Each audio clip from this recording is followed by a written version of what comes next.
अब हम स्टार्ट करते हैं रिपजीन्स की प्रमेय, द रिपजीन्स की थ्योरम। तो देखिए, रिपजीन्स की थ्योरम क्या बताती है? व्यापार पर साधन संपन्नता परिवर्तनों का प्रभाव। यहाँ पर क्या है? साधन संपन्नता परिवर्तनों का व्यापार पर क्या प्रभाव पड़ता है, ये हम पढ़ेंगे। तो देखिए, एच ओ थ्योरी और साधन कीमत सामान्यीकरण प्रमेय, हमने ये जो पढ़े हैं ये दोनों ही क्या थे? स्थिर साधन संपन्नताओं की मान्यताओं पर आधारित है। यानी जैसे हमारा ए देश है, ए देश में जैसे श्रम की मात्रा, श्रम की 100 इकाइयाँ हैं और पूंजी की 50 इकाइयाँ हैं, तो ये फिक्स रहेगी, इन पर इनमें कोई भी परिवर्तन नहीं हो सकता है। लेकिन ये क्या है? ये श्रम है और ये पूंजी। लेकिन रिपजीन्स के प्रमेय कहती है कि इसमें अगर वृद्धि हो जाए तो व्यापार पर क्या प्रभाव पड़ेगा, ये हमें रिपजीन्स की प्रमेय बताती है। अब देखिए, यह सिद्धांत क्या कहता है? यह सिद्धांत कहता है कि दो वस्तु अर्थव्यवस्था में यदि एक की पूर्ति बढ़ा दी जाए, यानी उत्पादन के दो साधन क्या है? श्रम और पूंजी, दो वस्तु मान लेते हैं हम, एक्स और वाई मान लेते हैं यहाँ पर। तो अर्थव्यवस्था में यदि एक की पूर्ति बढ़ा दी जाए, यानी उत्पादन के एक साधन की पूर्ति बढ़ा दी जाए और दूसरे की पूर्ति को क्या रखना है? स्थिर रखना है, तो परिणाम यह होगा कि उस वस्तु का उत्पादन बढ़ जाएगा जो बढ़ाए गए साधन को गहनता से प्रयोग करती है, और दूसरी वस्तु का उत्पादन घट जाएगा। अब देखिए, हमने दो साधन क्या माने? श्रम और पूंजी, और दो वस्तुएं क्या है? एक्स और वाई वस्तु। तो देखिए, एक्स जो वस्तु है वो क्या है? श्रम गहन वस्तु, और वाई वस्तु क्या है? पूंजी गहन वस्तु। अब माना कि जो ए देश है, ए देश क्या है? ए देश है श्रम गहन देश है, और एक्स वस्तु की 100 इकाइयों का उत्पादन कर रहा है और वाई वस्तु की 50 इकाइयों का उत्पादन कर रहा है। अब मानना कि क्या है? श्रम की मात्रा बढ़ जाती है। जो ए देश है, ए देश में जैसे श्रम की क्या है? श्रम की मात्रा बढ़ जाएगी, यानी श्रम की मात्रा बढ़ जाएगी। जैसे यहाँ पर कितने 100 श्रमिक थे और पूंजी की इकाइयाँ मानना कि 100 पूंजी की इकाइयाँ थी, तो जैसे श्रम की इकाइयाँ 100 से बढ़ाकर हमने कर दी 150, यानी श्रमिक क्या है? श्रम बढ़ गया। तो जो श्रम को गहनता से प्रयोग कौन करते हैं? एक्स वस्तु। तो एक्स वस्तु का उत्पादन बढ़ जाएगा। एक्स वस्तु की 100 इकाइयों का उत्पादन हो रहा है, तो यहाँ पर 120 इकाइयों का उत्पादन चालू हो जाएगा, यानी एक्स या इससे कुछ भी हो लेकिन एक्स वस्तु का उत्पादन क्या होगा? एक्स का उत्पादन बढ़ जाएगा, क्योंकि श्रम की मात्रा बढ़ गई है, तो श्रम को गहनता से एक्स वस्तु प्रयोग करती है, एक्स का उत्पादन बढ़ जाएगा। और दूसरी वस्तु वाई है, वाई के उत्पादन पहले से भी कम हो जाएगा, यानी 50 से भी कम, यानी 40 इकाइयों का उत्पादन या इससे भी कम हो जाएगा। तो मैं एक बार फिर से आपको बताता हूँ कि जैसे हमारा श्रम बढ़ा है, श्रम की मात्रा बढ़ गई है ए देश में, तो क्या होगा? श्रम की मात्रा बढ़ने से एक्स वस्तु का उत्पादन क्या हो जाएगा? बढ़ जाएगा, और जो दूसरी वस्तु है वाई, वाई का उत्पादन क्या हो जाएगा? घट जाएगा। अगर श्रम स्थिर रहता है, क्या है? श्रम क्या रहता है? स्थिर रहता है। और पूंजी की मात्रा अगर बढ़ा दी जाए, तो पूंजी को गहनता से प्रयोग करने वाली वस्तु वाई, वाई का उत्पादन बढ़ जाएगा और एक्स का उत्पादन घट जाएगा। तो यही है हमारी रिपजीन्स की प्रमेय। यदि देखिए, श्रम की पूर्ति बढ़ती है, श्रम की पूर्ति बढ़ती है, तो श्रम गहन वस्तु का उत्पादन बढ़ता है, यानी श्रम गहन वस्तु यानी एक्स का उत्पादन पहले से बढ़ जाएगा, और पूंजी गहन वस्तु का उत्पादन घट जाएगा, यानी इसका वाई का उत्पादन पहले से घट जाएगा। तो ये है हमारी रिपजीन्स की प्रमेय। अब हम इसकी मान्यताएं देख लेते हैं। तो देखिए, यह प्रमेय निम्नलिखित मान्यताओं पर आधारित है। दो देश है, एक दूसरे के साथ व्यापार करते हैं, ए और बी दो देश है, परंतु ज्यामितीय रूप से एक देश तक ही सीमित है, यानी हम एक ही देश का अध्ययन करेंगे। यह देश केवल दो वस्तु एक्स और वाई का उत्पादन करता है। हम ए देश का अध्ययन करेंगे, तो ये देश एक्स और वाई वस्तुओं का उत्पादन करता है, और एक एक्स और वाई के उत्पादन में दो साधन श्रम और पूंजी का प्रयोग किया जाता है। यह साधन पूर्ण रूप से विभाजित, जो भी साधन है श्रम और पूंजी पूर्ण रूप से विभाज्य है, पूर्ण रूप से गतिशील है, कुछ सीमा तक परस्पर स्थानापन्नी है, यानी श्रम के स्थान पर पूंजी, पूंजी के स्थान पर श्रम को स्थानापन्न किया जा सकता है कुछ सीमा तक। दोनों वस्तुओं के उत्पादन फलन रेखीय व समरूप है। दोनों वस्तुओं के उत्पादन फलन क्या है? रेखीय व समरूप है। प्रत्येक वस्तु की साधन गहनता भिन्न है, यानी एक्स वस्तु है, एक्स वस्तु की साधन गहनता जैसे एक्स वस्तु श्रम गहन है और वाई वस्तु पूंजी गहन है, इस प्रकार साधन गहनता क्या है? भिन्न है। एक्स वस्तु सापेक्ष रूप से क्या है, श्रम ज्ञान है, वाई वस्तु पूंजी ज्ञान है। वस्तु कीमतें, साधन कीमतें दोनों स्थिर है, ये इम्पोर्टेंट है, सबसे अलग मान्यता है इसकी और इम्पोर्टेंट है। वस्तु कीमतें और साधन कीमतें दोनों इसमें क्या मानी गई है, स्थिर, यानी इसमें क्या है, पी एक्स बटेवा पी वाई, वस्तु कीमत अनुपात क्या रहेगा, इसमें स्थिर, इसमें कोई भी परिवर्तन नहीं होगा। और साधन कीमत अनुपात यानी डब्ल्यू बटेवा आर, मजदूरी और पूंजी को क्या मिलता है, ब्याज, मजदूरी ब्याज का अनुपात भी क्या रहेगा, स्थिर रहेगा, ये दोनों स्थिर रहेंगे। वस्तु तथा साधन बाजारों में क्या है, पूर्ण प्रतियोगिता है, केवल एक साधन की पूर्ति में परिवर्तन किया जाता है जबकि दूसरे साधन की पूर्ति स्थिर रखी जाती है। यानी श्रम और पूंजी दो साधन है, तो श्रम में वृद्धि की जाएगी तो पूंजी स्थिर रहेगी, और अगर पूंजी में वृद्धि की जाएगी तो श्रम स्थिर रहेगा। तो ये थी हमारे सिद्धांत की मान्यताएं। अब देखिए हम चित्र की सहायता से समझते हैं। तो देखिए ये हमारा यहाँ पर क्या है, एक्स वस्तु ली गई है, यहाँ पर हमने वाई वस्तु ली है। और सबसे पहले हमारे पास ये ए डैश उत्पादन संभावना वक्र है। तो देखिए बी बिंदु पर क्या है, संतुलन है। अब देखिए एक्स वस्तु क्या है, एक्स वस्तु श्रम प्रचुर है, वाई वस्तु पूंजी प्रचुर है।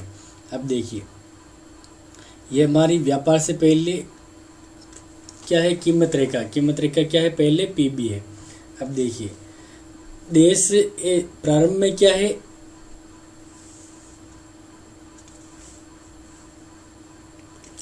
देखिए देश प्रारंभ में कौन से बिंदु पर है, देश प्रारंभ में बी बिंदु पर है, जहां पर देखिए अक्स की क्या है, अक्स की 130 इकाइयों का उत्पादन हो रहा है, अक्स की कितनी 130 इकाइयों का, और वाई की 20 इकाइयों का उत्पादन हो रहा है, अक्स की 130 और वाई की 20 इकाइयों का।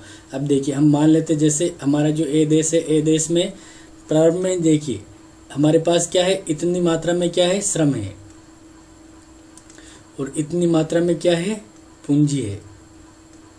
इतनी मात्रा में क्या है, इतनी मात्रा में श्रम है, और इतनी ये है हमारे पास श्रम, और ये हमारे क्या पास है, पूंजी। और इनके प्रयोग द्वारा अक्स और इनके प्रयोग द्वारा अक्स की कितनी इकाइयों का, 130 इकाइयों का, और वाई की 20 इकाइयों का उत्पादन हो रहा है। और बी बिंदु पर क्या है, हमारा देश संतुलन में है, और इस टाइम ये हमारी कीमत रेखा है। अब देखिए अब श्रम की मात्रा में क्या हो जाती है, श्रम इतना था, अब श्रम की मात्रा में क्या हो जाती है, वृद्धि हो जाती है, इतना हो गया हमारे पास श्रम। अब इस श्रम को क्या करना है, हमें रोजगार पर लगाना है। क्या करना है, रोजगार पर। और श्रम को प्रचुरता से कौन वस्तु, एक्स वस्तु प्रयोग करती है। तो अधिक श्रमिक अक्स के उत्पादन में वृद्धि करने पर ही श्रमिकों को रोजगार पर लगाया जा सकता है, क्योंकि वाई वस्तु में क्या होता है, वाई वस्तु में श्रमिकों की कम आवश्यकता होती है, इसलिए एक्स वस्तु का उत्पादन क्या करना पड़ेगा, बढ़ाना पड़ेगा। तो देखिए अब श्रम क्या है, श्रमिकों की संख्या इतनी हो गई, तो ऐसी स्थिति में क्या है, उत्पादन संभावना वक्र हमारा ये हो गया, और ये हमारी कीमत रेखा, इसके समानांतरी हमारी ये कीमत रेखा, ये और ये क्या है, पी बी और पी एम, ये एक दूसरे के क्या है, समानांतर है। इसका कारण क्या है, कीमत अनुपात स्थिर रहता है। हमारी मान्यता में था, हमारी मान्यता में क्या था, हमने पढ़ा था वस्तु कीमतें व साधन कीमतों दोनों क्या रहेगी, स्थिर रहेगी, इसलिए क्या है, ये दोनों समानांतर आएगी। तो देखिए अब यहाँ से क्या कहाँ पर आ गया, यहाँ पर आ गया संतुलन। अब देखिए यहाँ पर देखिए इतनी मात्रा में अक्स वस्तु यानी 130 से बढ़कर 270 हो गया। अक्स वस्तु का उत्पादन क्या है, 130 से बढ़कर 270, अक्स का उत्पादन क्या है, बढ़ गया। और वाई है, वाई का उत्पादन पहले का था क्या था, 20, अब क्या हो गया 10, यानी वाई का उत्पादन घट गया। देखिए वाई पहले इतनी उत्पादित हो रही थी, यहाँ पर इतनी, अब वाई केवल इतनी उत्पादित हो रही है, यानी पहले 20 था, अब कितना हो गया 10, यानी वाई का उत्पादन क्या है, घट गया। यानी श्रम की मात्रा क्या है, बढ़ गई। तो श्रम को गहनता से प्रयोग करने वाली अक्स वस्तु का उत्पादन बढ़ गया, और दूसरी वस्तु पूंजी गहन वस्तु वाई का उत्पादन घट गया। अब देखिए वाई का उत्पादन घटने का क्या कारण है, वाई का उत्पादन 20 से 10 करने का क्या कारण है। तो देखिए ये जो हमारे पास श्रम बढ़ा है, इसको रोजगार पर कैसे लगाएंगे, अक्स के उत्पादन को बढ़ाकर। लेकिन अक्स के उत्पादन में हमें पूंजी की भी आवश्यकता पड़ेगी, लेकिन पूंजी फ्री है नहीं, पूर्ण रोजगार में। तो यहाँ पर वाई के उत्पादन से पूंजी को हटाकर अक्स में लगाया जाता है। तो देखिए वाई के उत्पादन में कमी का क्या कारण है, 20 से 10 होने का क्या कारण है, बढ़े हुए श्रम को रोजगार पर लगाने के लिए क्या करेंगे?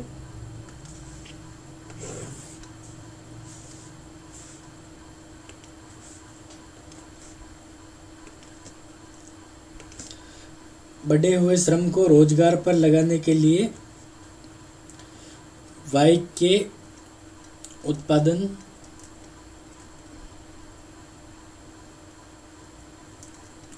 से पूंजी को कम करके एक्स के उत्पादन में लगाया जाता है। तो यह है वाई के उत्पादन में कमी का कारण।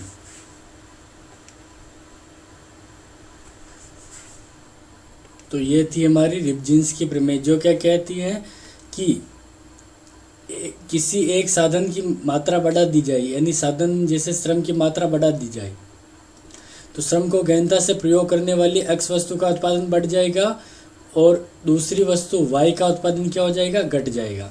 और अगर पूंजी की मात्रा बढ़ जाती है, पूंजी की मात्रा बढ़ जाएगी तो पूंजी को गहनता से प्रयोग करने वाली वाई वस्तु का उत्पादन बढ़ जाएगा और दूसरी वस्तु एक्स का उत्पादन घट जाएगा। ये है हमारी रिपजिन्स की प्रमेय। अब हम आगे देखते हैं। अब हम देखते हैं लियोनटिफ विरोधाभास। तो देखिए, लियोनटिफ विरोधाभास हेक्सर-ओवलिन मॉडल के सत्यापन के संबंध में पहला व्यापक प्रयत्न लियोनटिफ ने 1951 में किया था।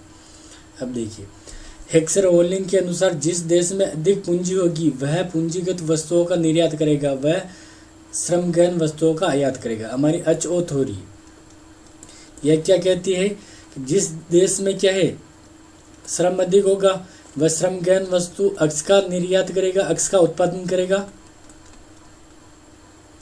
और एक्स का क्या करेगा? निर्यात। और अगर पूंजी एक्स एक जो हमारा देश है श्रमगहन है तो श्रमगहन वस्तु एक्स का उत्पादन और निर्यात करेगा। और पूंजी क्या है? पूंजी है दुर्लभ है, तो पूंजीगहन वस्तु जो वाई है उसका क्या करेगा? आयात करेगा। तो ये थी हमारी HO थ्योरी। लेकिन हमारा लियोनटिफ है, लियोनटिफ का क्या कहना है? लियोनटिफ अपने अध्ययन के आधार पर इस विरोध मूलक तर्क पर पहुंचा कि यद्यपि बाकी दुनिया के मुकाबले संयुक्त राज्य अमेरिका में पूंजी की सापेक्षता बड़ी मात्रा है और श्रम की सापेक्षता थोड़ी मात्रा है, फिर भी अमेरिका ने श्रमगहन वस्तुओं का निर्यात और पूंजीगहन वस्तुओं का आयात किया। इससे इस निष्कर्ष को लियोनटिफ विरोधाभास नाम दिया गया। अब देखिए, लियोनटिफ का क्या कहना है? लियोनटिफ ने किसका अध्ययन किया? संयुक्त राज्य अमेरिका यानी USA का अध्ययन किया है लियोनटिफ ने। अब देखिए, USA में क्या है? USA में पूंजी अधिक मात्रा में है और श्रम क्या है? श्रम कम मात्रा में है। तो HO थ्योरी के अनुसार क्या होना चाहिए कि पूंजीगहन वस्तुओं का क्या करना चाहिए? निर्यात होना चाहिए और श्रमगहन वस्तु क्या है? आयात होना चाहिए। क्योंकि पूंजी अधिक मात्रा में तो पूंजीगहन वस्तुओं का निर्यात, श्रम कम मात्रा में तो श्रमगहन वस्तुओं का आयात होना चाहिए USA में। लेकिन रियल में क्या था? पूंजीगहन वस्तुओं का क्या हो रहा था? आयात, और श्रमगहन वस्तुओं का क्या हो रहा था? निर्यात। यानी HO थ्योरी के बिल्कुल उल्टा हो रहा था। तो इसे क्या कहते हैं? लियोनटिफ का विरोधाभास कहते हैं। तो आज की क्लास हमारी इतनी थी। अब मिलते हैं अगली क्लास में। धन्यवाद।